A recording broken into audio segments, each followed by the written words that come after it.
Bhagavad Gita, the Lord declares that his devotees cannot be vanquished at any time. The Lord could understand that the quarrel between the doormen and the sages was taking a different turn. And therefore, he instantly came out of his place and went to the spot to stop further aggravation, so that his devotees, the doormen, might not be vanquished for good. Thus ends the Bhaktivedanta purport. We are reading in the Srimad Bhagavatam, in this part, about the two doormen stopping the sages, and the sages becoming angry. And we just saw in the previous verses, they cursed that they should go down to the earthly planet. And we also saw that the two doormen very graciously accepted the curse that was delivered to them. And in today's verse, we are seeing how the Lord responded when he was aware that this was going on at the seventh gate of his Vaikuntha. Evam tadhaiva bhagavan aravindhanabhaha svanam vibhudya sadatikramam aryahridyaha tasmin yayau. Tasmin yayau. He arrived there. He reached there. Evam, in this way. Thus, tadhaiva bhagavan. At that moment, tada eva yayau, tasmin yayau. At that moment, the Lord appeared there. And the Lord appeared there how? Saha Shrihi, along with Lakshmi. So, this verse talks about the Lord at that moment arriving at the scene where the sages and the doormen and all of this cursing and humbly accepting and the sages being angry, all of this is going on.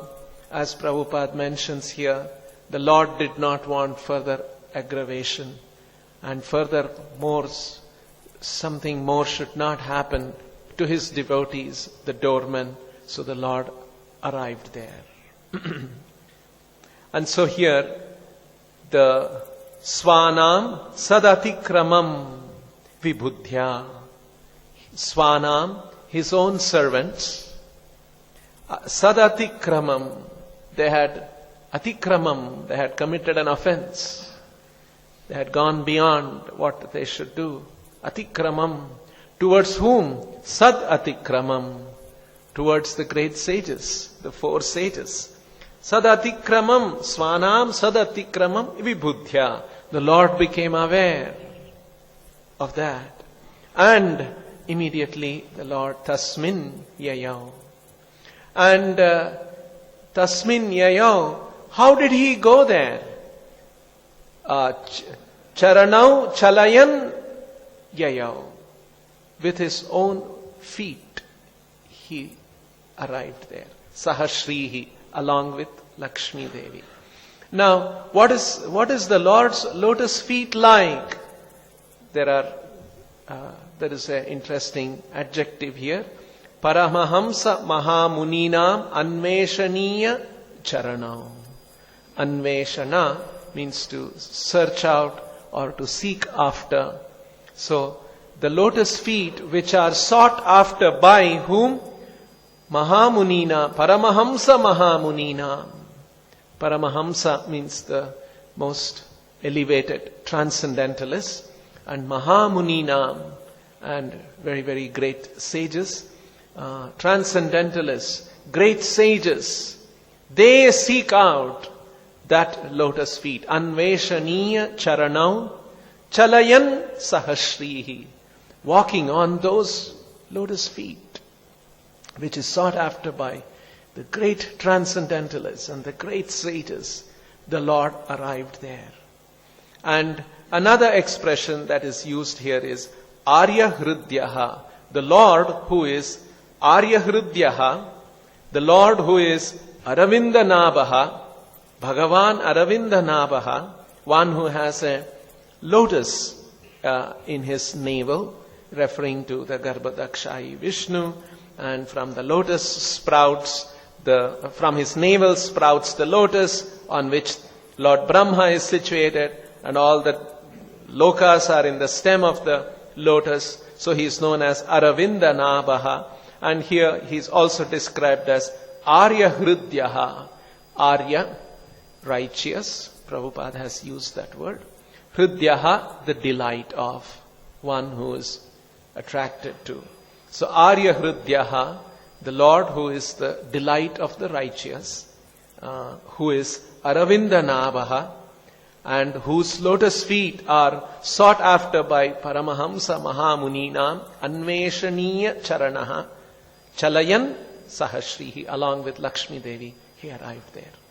At that very moment, Tadaiva, the Lord who is called Padmanabha, Bhagavan Aravinda Nabaha, because of the lotus grown from his navel, and who is the delight of the righteous, Arya Hridyaha, learned about the insult, Vibhuddhya, Sadatikramam, learned about the insult offered by his own servants, Svanam, to the saints, accompanied by his spouse, the goddess of fortune, Sahashrihi.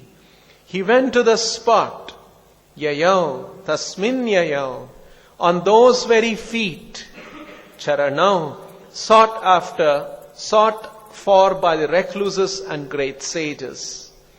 Paramahamsa Mahamuninam Anveshaniya Charanau Chalayan Sahashrihi.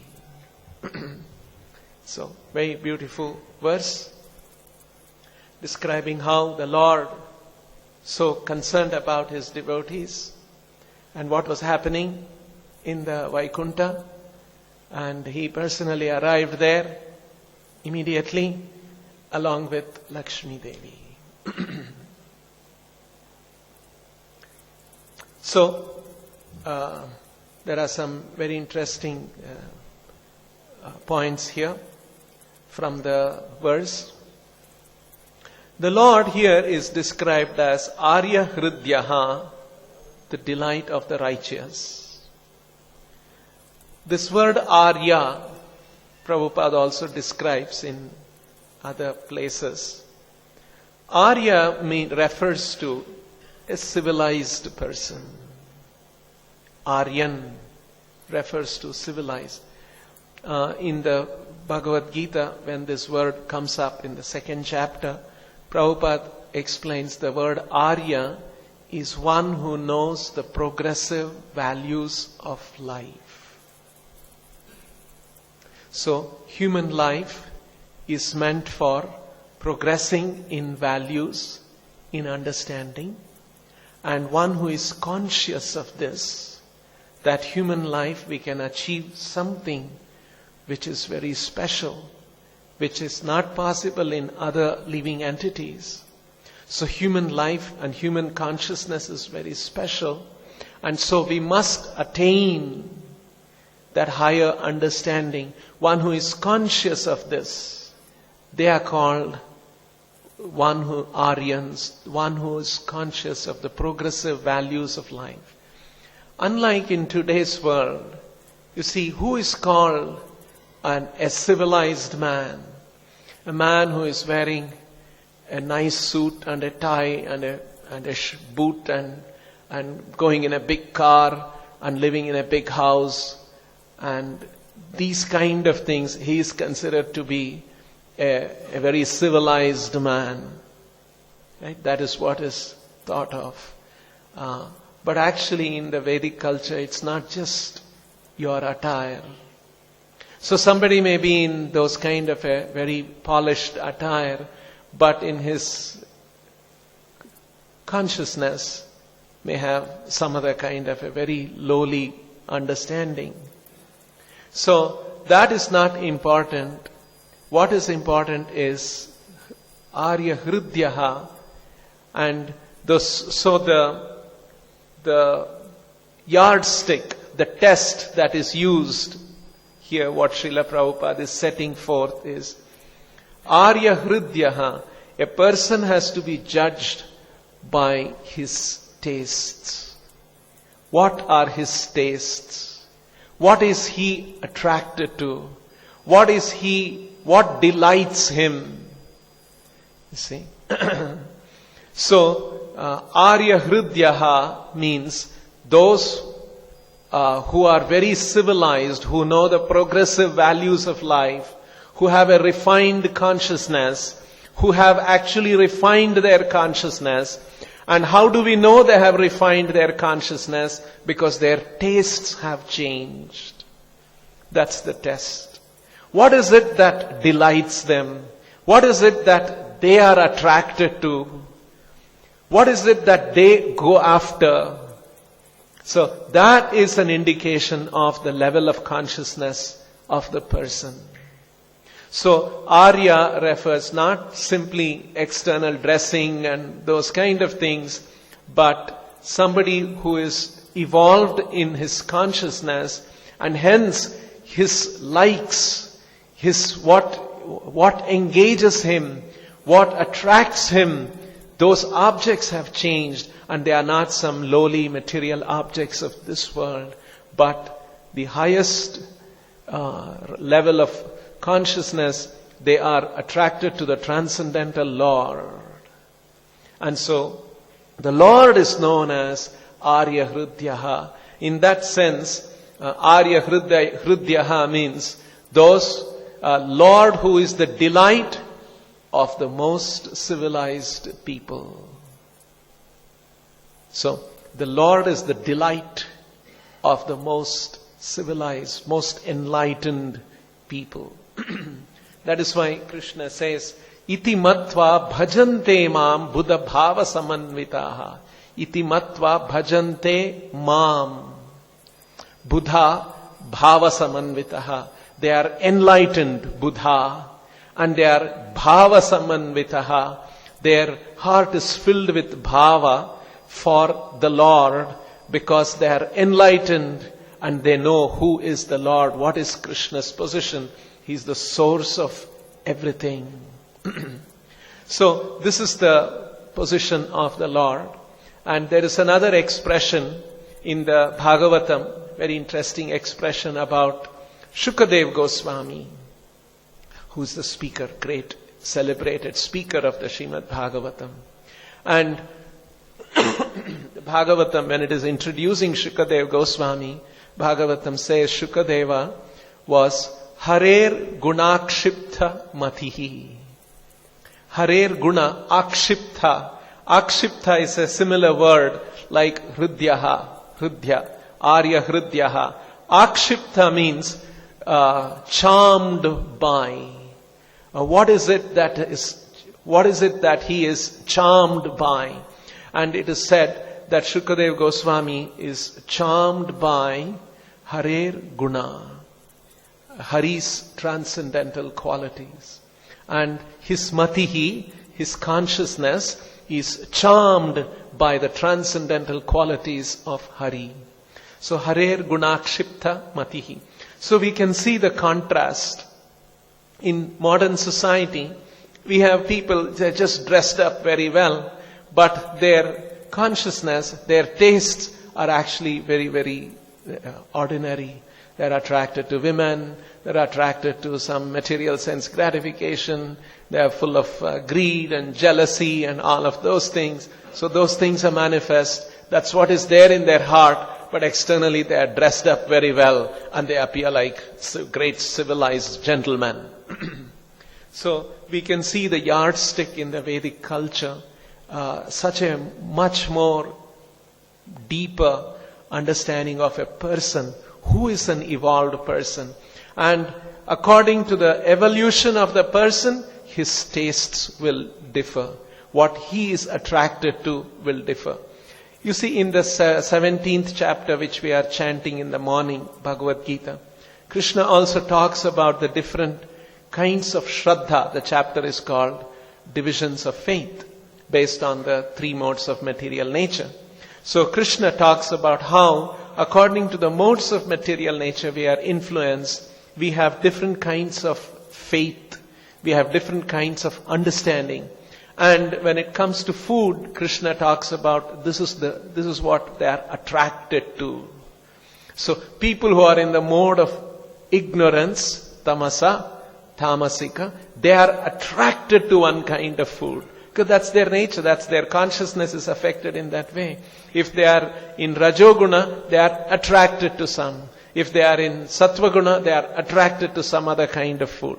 If they are in mode of transcendence, above all the three modes, they are attracted to something else. So this is the important point. According to the level of development of consciousness, we are attracted to different things. And what we are attracted to, from that you can conclude what is the level of the consciousness. So, Arya Hridyaha, and similarly this another word, Paramahamsa Mahamuninam Anveshaniya Charanau. What are the Paramahamsas and Mahamunis? What are they seeking?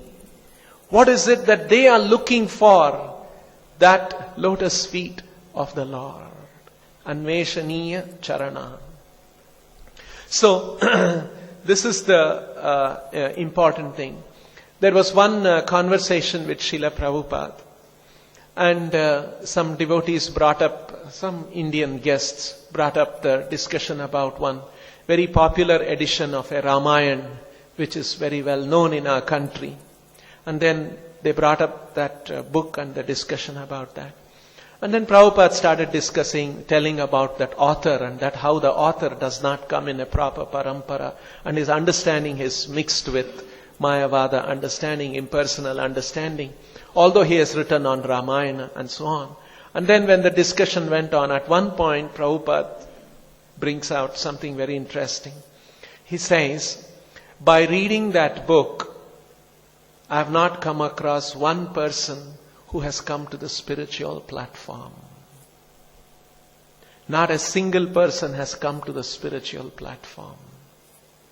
So this is the intent of the original Vedic literatures. Or for that matter, any spiritual literature, it is meant to bring the reader to the spiritual platform. It's a very wonderful test that Prabhupada sets out.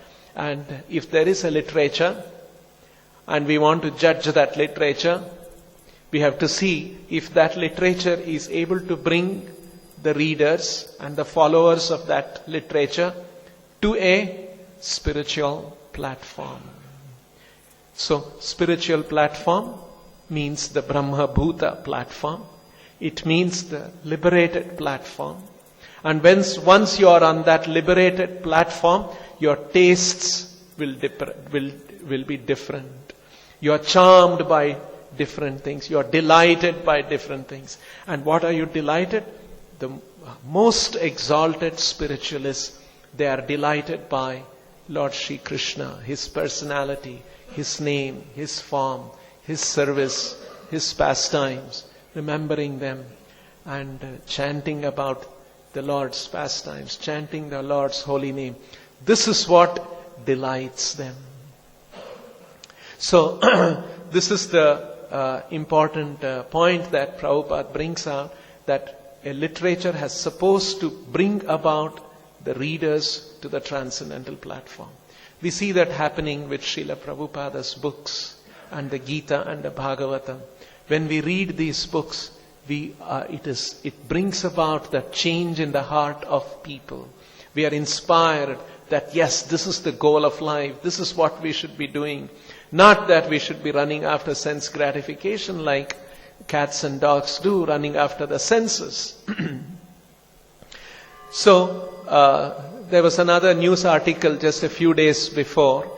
BBC released a documentary film and there was a news about that. The news is about Pope John Paul II. He was the Pope, the Vatican, the head of the Catholic Church, and he was the head for about 27 years. And he was and then they have somehow come to know, the BBC filmmakers got access to some about 350 letters that he wrote to one married woman over 30 years. And those letters reveal an intense friendship that he had with her, which lasted for 30 years. And then they have analyzed the letters, that some of the letters become intimate and so on. And so it goes on like that. And so after about few years after he died in some time, and then after his death he was also declared, they have a process, the Vatican Church has a process, and by which they declared him to be a saint also. So we see on the one hand, he's considered to be a saint, a pope for so many decades, and look at his tastes. What are his tastes? And what is he attracted to? And then it also says that how he went on a skiing holiday, he went on a camp, and he went on a so on with that married woman, and so on, all those kind of things. So we can see that by these kind of things, and of course Srila Prabhupada made the very, very strong objection about all of them eating meat. So they are eating meat, they are having these kind of understanding, and so these are the things that delight them. I remember once, not very far from our temple here, there is one seminary, and I had an encounter with some of the priests of that seminary. Then when I was talking to them, they said that over the weekend they are allowed to go out of the seminary and go to a cinema. They can go and watch a cinema, that's allowed. But in the seminary they should not watch anything. They should be very strict. And then they also said that in the seminary, when they are in the seminary, they have to be very strict. They cannot drink alcohol. But over the weekend, when they are outside, they can take a little bit of alcohol. So this is the kind of thing. So you can see in today's world, what is the understanding of spirituality? See, and look at the standard that Srila Prabhupada sets. It should bring one should come to the spiritual platform, Brahma Bhuta platform. By the practice of religion, by the practice of spirituality, we should come to the Brahma Bhuta platform, to the spiritual platform. That is the test. And when you come to the spiritual platform, your tastes change. What delights you changes. This is no one can cheat this. This is the kind of such a strong criterion that Srila Prabhupada has set out, the Bhagavatam sets out. And this is exactly what Krishna says in the Bhagavad Gita.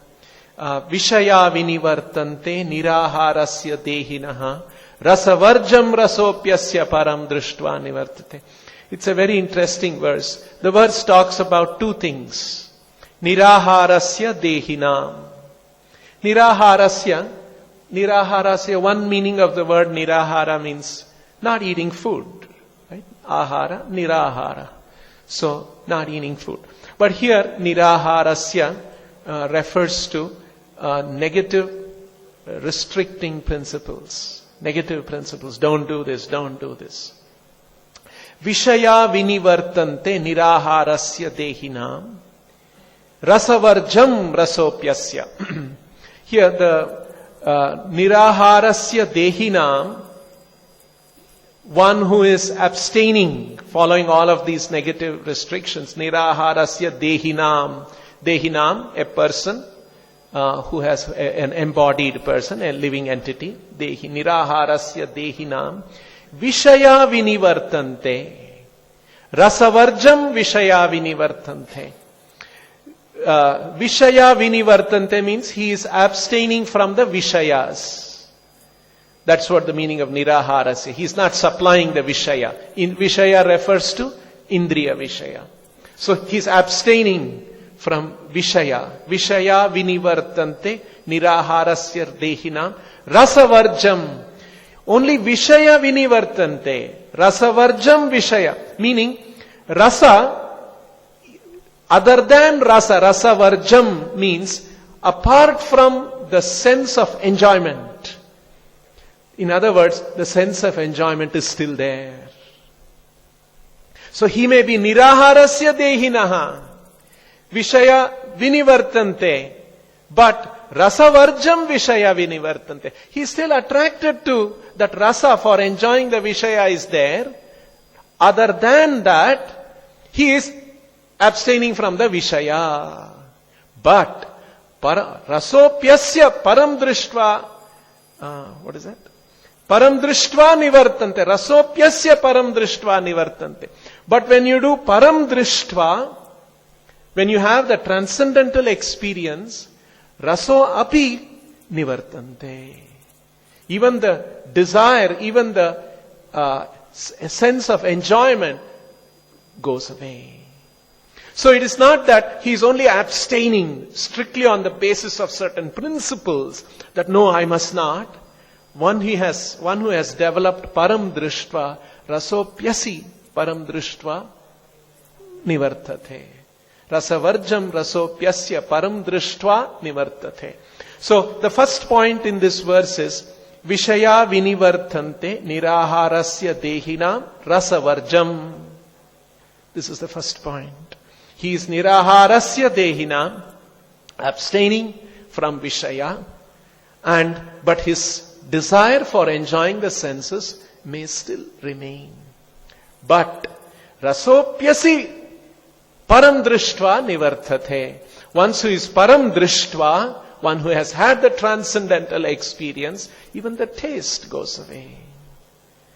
That is the important thing. So here we see Arya Hridyaha. So in other words, they are naturally drawn to the Lord. This is an indication. This is what Chaitanya Mahaprabhu talks about. After sadhana bhakti, one comes to the stage of a spontaneous devotion. One is drawn to Krishna, drawn to serving Krishna, chanting the holy names, hearing about Krishna, remembering Krishna. So that's the stage that one can come to. So this is a great revelation by Chaitanya Mahaprabhu. Otherwise, religion is considered simply to be a set of rules and following the rituals and doing this, doing that and all of those things. But no, Chaitanya Mahaprabhu teaches that all of that is meant to change your heart and you should become Arya Hridyaha. You are delighted by Krishna. You are drawn to Krishna. You are charmed by Krishna's qualities. That's the stage one should aspire to come to. And here we see directly there is a mention in these kind of descriptions in the Bhagavatam that the Lord arrived there, Sahashrihi, along with his consort, spouse, Prabhupada has used the word, along with his consort, Sri Lakshmi Devi. So the Lord and Lakshmi both arrived there in the spiritual, in this particular place. So we understand, as the acharyas have described, have taught, that these are all actual transcendental descriptions of the pastimes of the Lord, what happened in the spiritual world, and we have to take this as it is. Unfortunately, in modern times, we come across people who don't have this understanding, and even the Mayavadis have joined that kind of an understanding, that, and they trivialize all of these things as no, these are all just mythical stories. These are fictitious stories. This is just a fiction. These are just not true stories.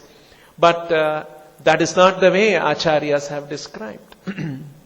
Like in the Bhagavad Gita, Krishna is telling in the 8th chapter that we must always think of him, right? Tasmat sarveshu khaleshu mamanusmaram yudhyacha mayarpita mano buddhir mameva ishyasi asamshaya.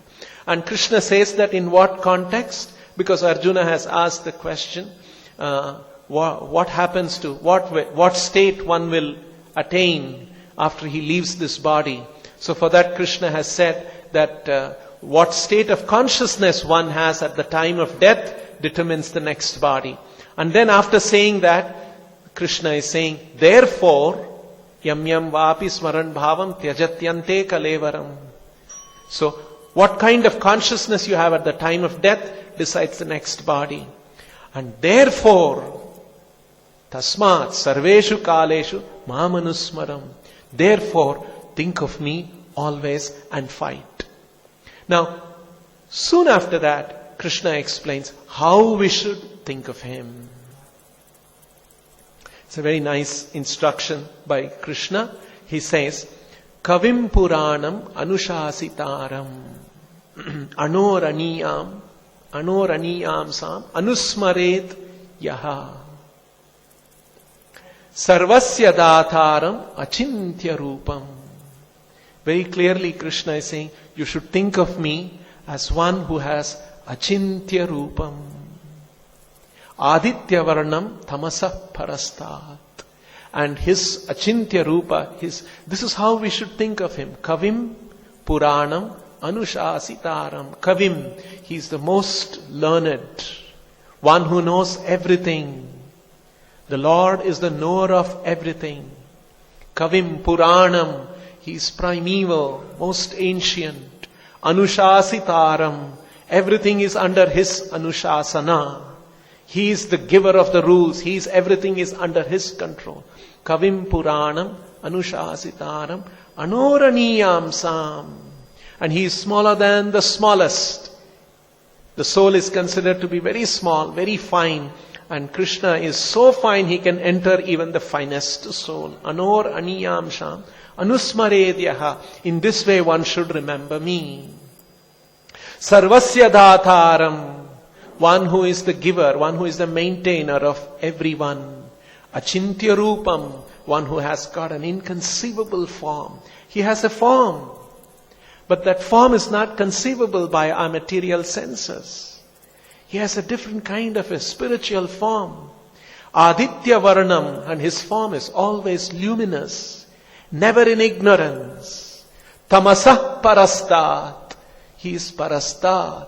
He is transcendental to this reality. This reality is called tamasa reality, dark reality. Because in this world everything is dark. Because of the sun, because of the light bulbs, we have light. Otherwise this goes back to a dark state. That is why this world is considered tamasa parastat. And he is transcendental to that.